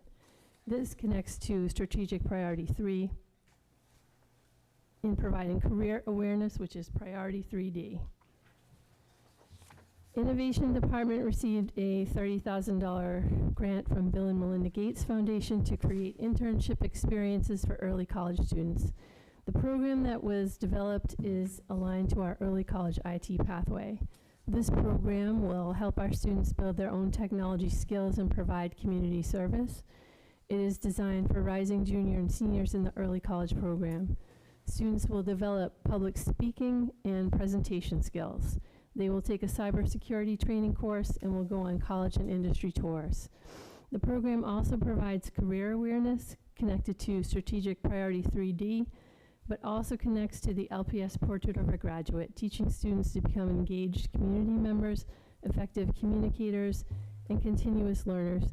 So what this program will be is basically teaching students to become like IT sort of technicians, like when you walk into Apple and you need help. And the idea is that they will go out into the community where we're going to reach out to places like the senior center, let them know that they're having an event. The kids will prepare presentations to explain what they're doing and will help people. So it will be a great program where kids are learning skills but also giving back to the community. The Leadership and Advocacy Fellowship Program is provided through a blend of Innovation Department grant funds and the city summer job programs. Through this program, we are working in partnership with Neighbor to Neighbor, which, as we know, has been attending school committee with students who speak out about their desire for more after-school clubs. We want to engage LPS in partnership to grow those leadership and advocacy skills and benefit our community as a result. We currently have been granted 4 summer positions from the city summer jobs program, and have raised the profile of this program to City Hall in hopes of gaining more jobs assigned. This program too is thoughtfully connected and aligned to the LPS Portrait of a Graduate, supporting students to become critical thinkers, problem solvers, engaged community members, effective communicators, and leaders. So during this program, students will be working on advocacy. They'll learn the fundamentals of leadership and advocacy, while topics will include what does student leadership look like within the school community, information gathering, navigating systems, and sharing data findings. What is advocacy? How do you craft your message? What is community organizing? Over the course of the fellowship, students will design and ultimately launch a campaign to start a student opportunity fund to pay for enrichment and extracurriculars at LPS high schools. Okay. The next few slides will be about special education programs running this summer. Okay, so first I want to just share what they are and their locations. So program Continue will be at Harrington, July 7th through August 7th. Camp Friendship, Secondary Life Skills will be at Marshall Middle School, again July 7th through August 7th. Coach Secondary, Middle, High, 18 to 22 will be at Marshall Middle School, July 7th through August 14th. Fallon ESY will be at Fallon Elementary, July 7th through August 7th. Teens Academy will be at the Virginia Barton Education Center, July 7th through August 7th. Coach Elementary will be at Shoemaker, July 7th through August 14th. Another Coach Elementary will be at Hood, July 7th through August 14th. Steps to Success will be at Callahan, July 7th through August 7th. The Special Education Extended School Year curriculum will consist of Teach Town, Readtopia, Sunday System, Illustrative Math Centers, and News to You. And Dr. Colella has provided descriptions of each of those for you to read. Okay, my last slide. Dr. Alvarez wanted us to share with you the buildings that are online for planned programming. So Callahan, Fallon, Harrington, Hood, Ingalls, Lynn Classical, Lynn English, Lynn Voc-Tech, Marshall, Shoemaker, Virginia Barton. Buildings that are offline this summer for renovation repair are Bennett Street, Breed, Casa at Fect O'Leary and Cobbett, Druids, LBTI Fieldhouse Locker Rooms, Pool Deck and Lobby, Sisson, and Hood. There are 2 classrooms out of service. Can I just make one correction there? Yes. Breed is on the list of offline schools. However, it's repairs that are being done, and we've gotten permission that Breed can have their Breed All-Star program there, and Principal Loof is very good about moving where she needs to move based on where the work is being done. So they will be using that school. Okay, so I hope you enjoyed learning about these programs, and I want to let you know that this slideshow will be posted for families next week, and we will update and remind students and families about these opportunities all through the spring. Are there any questions that I could answer for you?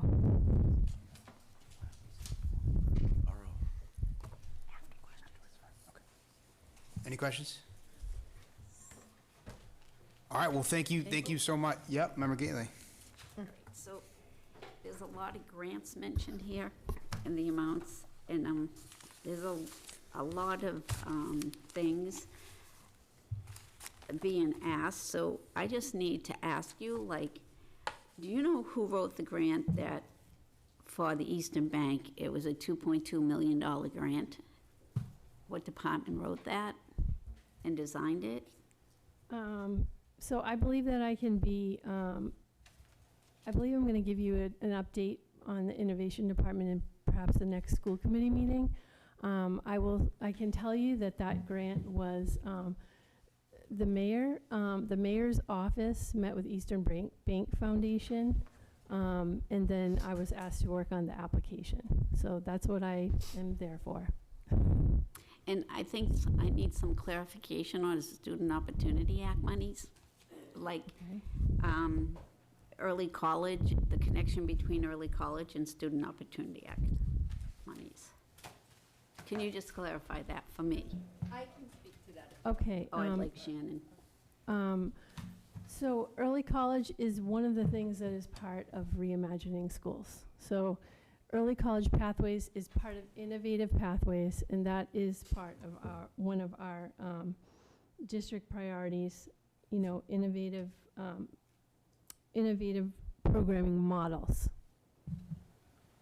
and that's all part of the Student Opportunity Act. So it has to have early college components to its in it.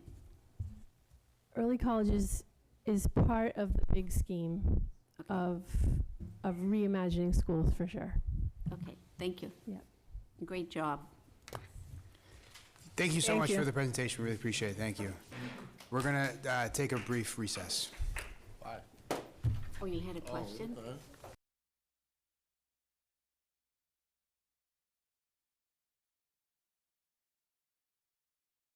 Here, please, and we'll move into new business and ask for the administration's recommendation on those two field trips.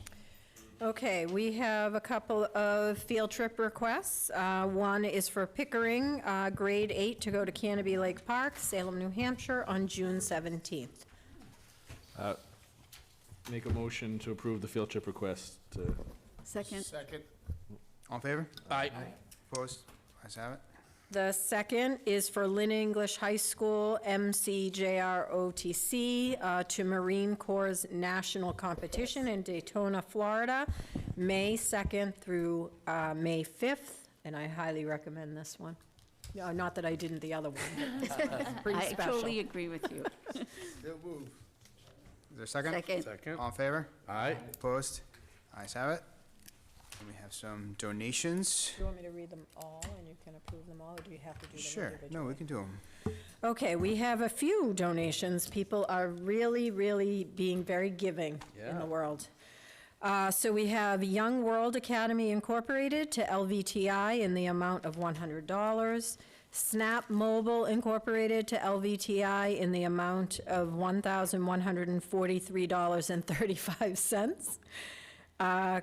Qdoba Restaurant Corporation to LVTI in the amount of $122.87, and Kings Lynn Residence Council to Callahan Elementary School in the amount of $2,000.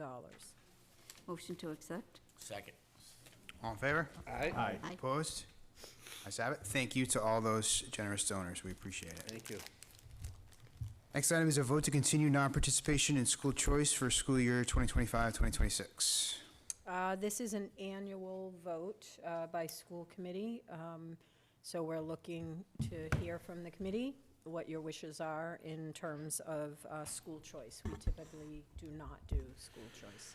Make a motion to not participate in school choice for Y25-26. Second. Roll call, please.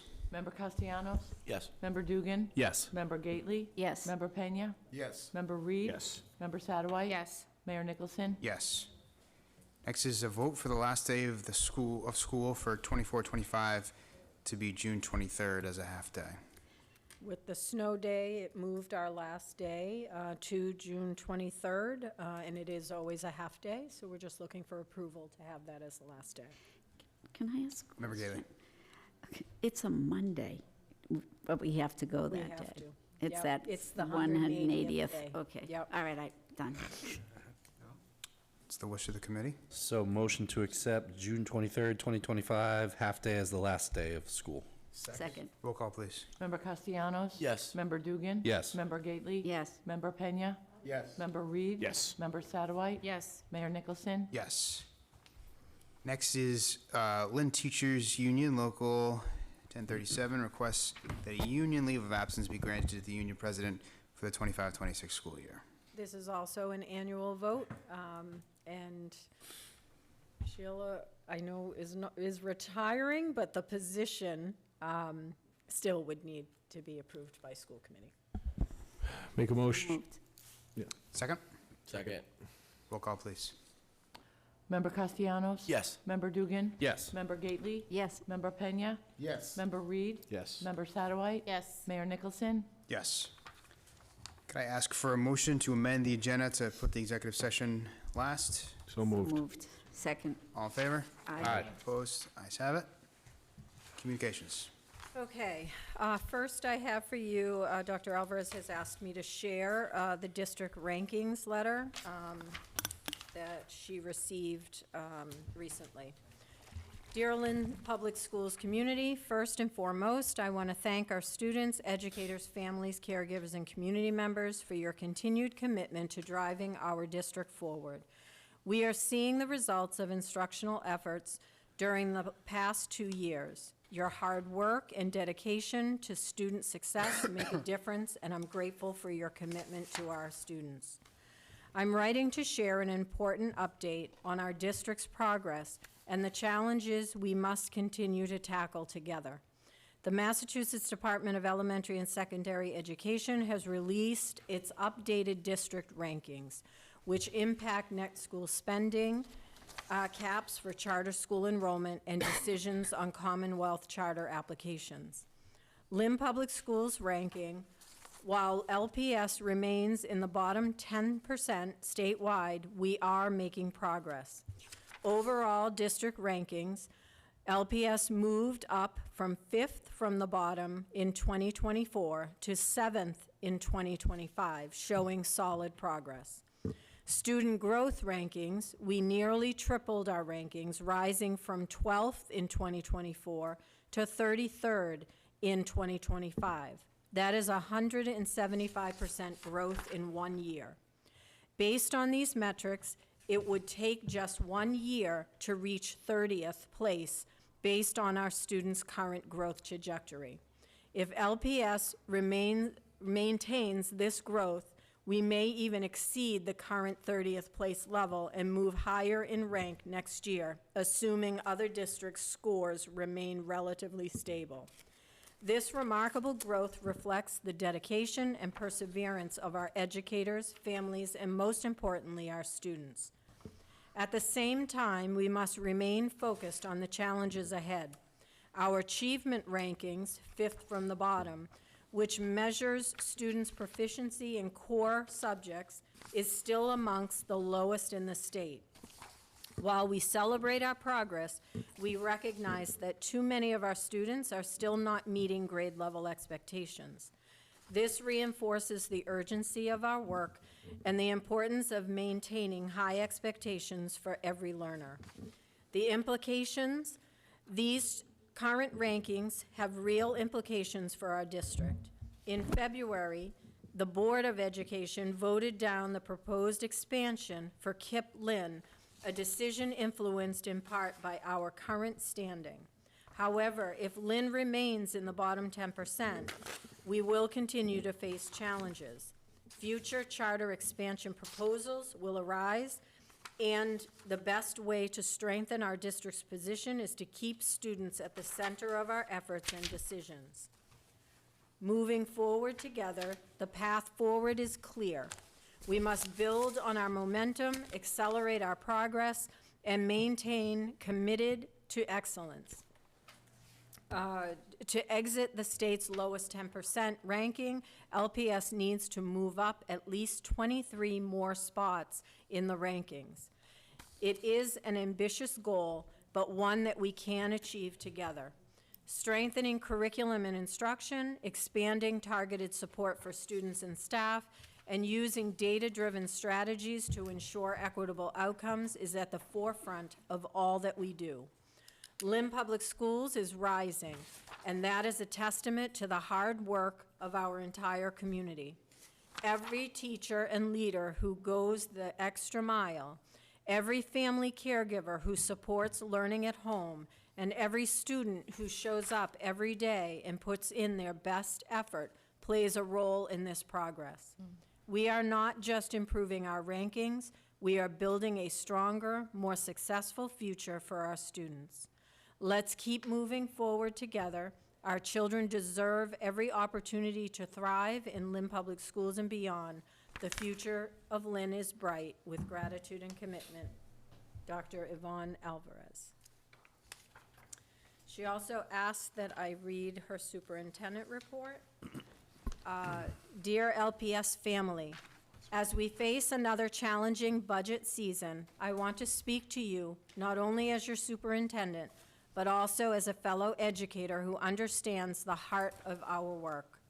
I acknowledge the fears of our community and the uncertainty of federal changes that threaten the existence of our beliefs and funding to support resources for students. Our schools exist for one reason: to serve students through meaningful, high-quality instruction. Every decision we make during this time must reflect that purpose. This year, we must focus on protecting what matters most, our classrooms. As you know, uncertainty at the federal level continues to cast a long shadow over public education. With shifting budget priorities, delayed funding decisions, and inconsistent support for critical programs such as Title I, IDEA, and school nutrition services, school districts nationwide struggle to plan clearly and confidently. These challenges are not abstract. They affect our neighbors and peers. Due to budget shortfalls, local districts such as Revere, Chelsea, and Salem have already been forced to reduce staff and delay initiatives for the 25-26 school year. We see program reductions and growing concern over maintaining academic progress with fewer resources. Our district is not immune. While we have taken proactive steps to ensure instructional quality remains our top priority, we too are having to make difficult decisions. The rationale is clear. We must protect the classroom when forced to make reductions. Data and a single principle guide every decision to preserve the integrity of instruction and ensure students continue to learn from certified, capable educators. As we plan for the months ahead, I request your continued support and advocacy for school funding. Your voice matters more than ever. We must work together to communicate our needs to legislators and community stakeholders. Our students, families, and staff deserve stability, and they are looking to us for leadership during this uncertain time. I appreciate your dedication to this district and standing with us as we prioritize students in every decision. With respect and gratitude, Dr. Alvarez. Great, thank you. Now looking for a vote to go into executive session to approve executive session minutes from March 27, 2025, and for contract negotiations with non-union personnel, Kevin Q, Heaven Fabiano, and principals. So moved. So moved. Is there a second? Second. So moved. Roll call, please. Member Castellanos? Yes. Member Dugan? Yes. Member Gately? Yes. Member Pena? Yes. Member Reed? Yes. Member Sadowhite? Yes. Mayor Nicholson? Yes. We have one vote to report, which was a motion to approve a contract for the principal of the Frederick Douglass Collegiate Academy with a base salary of $147,000. Is there a motion? So moved. So moved. Principal contract for Heather Fabiano, the principal of Frederick Douglass Collegiate Academy, with a base salary of $147,000. And that we have a motion. Is there a second? Second. Second. Roll call? Member Castellanos? No. Member Dugan? Yes. Member Gately? Yes. Member Pena? Yes. Member Reed? Yes. Member Satterwhite? No. Mayor Nicholson? Yes. And that being the end of the Motion to agenda. adjourn. Second. All in favor? Aye. Aye. Opposed?